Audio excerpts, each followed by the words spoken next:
지난 22일 60대 여성이 자신의 집에서 숨진 채 발견되면서 경찰이 수사에 나섰는데요. 여성의 시신이 발견된 지 3일 만에 바로 어제 이 여성을 살해한 범인이 체포됐습니다. 체포된 범인은 다름 아닌 같은 아파트, 같은 층에 살고 있던 이웃 주민이었습니다. 심지어 사망한 피해자는 평소 이 남성과도 아주 가깝게 지내던 사이였다고 하는데요. 일단 주민의 이야기를 들어보시죠. 그 어머니하고는 오랫동안 아신 것 같았어요. 이제 어머니 돌아가실 때 집 정리해주고 요즘 치워주고. 엄마 명의로 돼 있는데 돌아가셨으니까 이제 돈은 없지 주건 펴줘야지 갈 데는 없지. 지금 증언에 의하면 돌아가신 어머니의 유품 정리를 함께 도와줄 정도로 아주 가까웠던 이웃 주민이었다고 하는데, 아니 그렇게 가까운 사이였는데 왜 이런 끔찍한 일을 저지른 겁니까? 좀 안타까운데요. 그러니까 지금 그 피의자의 어머니를 이모님이라고 부를 정도로 굉장히 양쪽에서 가깝게 네. 지냈던 사이였다고 하는데요.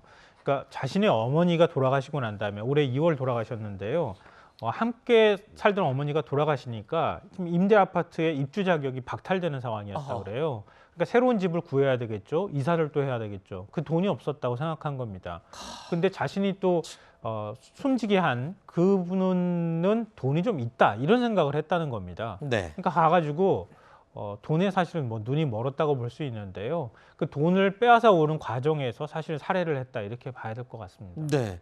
아니 그런데 이 경찰이 피의자 특정을 굉장히 빨리 한 걸로 지금 확인이 되고 있는데, 네. 근데 왜 이 범인을 체포하는데 며칠이나 이렇게 시간이 소요된 거죠? 일단 나름 이 피의자가 좀 나름 철저한 도주 계획을 세웠기 때문입니다. 지금 네. 말씀하셨던 것처럼 이제 피해 상황을 보고 현장 상황과 시신 부검을 해보니 이건 무조건 타살이다.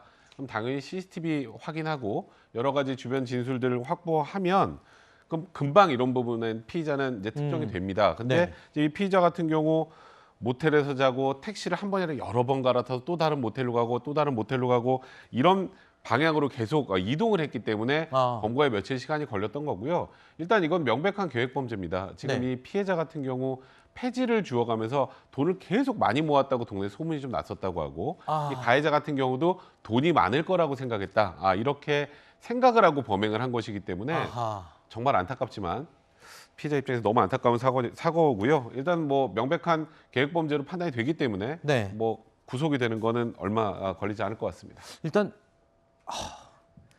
폐지를 모아서 이 가지고 있는 돈이 많았을 것이라고 생각한 것 자체도 좀 맞습니다. 이해가 안 되고요.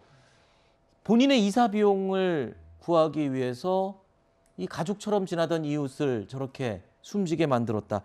일단은 지금 저 피의자의 진술을 다 믿을 만한 거긴 한 건가요? 그러니까 일단은 지금 피의자 진술상 돈이 많은 것 같아서 들어갔다가 실질적으로는 몇만 원밖에 못 훔쳤다고 하지만 경찰은 150만 원 정도 지금 훔친 것으로 보고 있고 네. 저 얘기가 거짓말일 가능성이 별로 없는 게 저희가 사실이면 일단 형량 자체가 강도살인죄가 되면 무기하고 저기 사형밖에 없습니다. 네. 본인이 혹시 중하게 처벌될 관련된 얘기를 한 것이기 때문에 저 부분에 대한 신빙성을 어느 정도 인정해 줘도 될 것 같습니다. 알겠습니다.